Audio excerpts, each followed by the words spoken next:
Welcome to Penrose Learning, where we make understanding easy. In this video, I will explain how to make curry at home easily. First, let's gather our core ingredients. You'll need a good mix of spices like turmeric, cumin, and coriander to build that authentic flavor profile. Decide on your main protein, whether it's about 1 pound of chicken, some firm tofu, or a colorful mix of vegetables. Don't forget the aromatics. 1 onion, 2 cloves of garlic, and about 1 inch of fresh ginger are key. Now, let's build that incredible flavor base. Start by sautéing your chopped onions in about 2 tablespoons of oil until they're soft and translucent, which usually takes around 5 minutes. Next, add your minced garlic and grated ginger, cooking them for just 1 minute until you can really smell their wonderful aroma.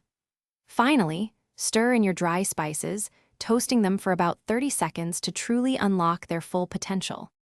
With your flavor base established, it's time to bring everything together. Pour in 1 can of diced tomatoes and 1 cup of creamy coconut milk, stirring well to combine. Now, add your chosen protein or vegetables to the pot and bring the entire mixture to a gentle simmer. Let it cook for about 15 to 20 minutes, or until your protein is perfectly cooked through and all those delicious flavors have had a chance to truly meld together. Your delicious homemade curry is ready. Garnish it with some fresh cilantro and a bright squeeze of lime juice for an extra pop of flavor. Serve it piping hot alongside fluffy rice or warm naan bread for a truly satisfying and complete meal. Don't forget to check the description below for a link to the new Kindle Paperwhite and other great deals, perfect for exploring new recipes or diving into a good book. Enjoy your culinary creation.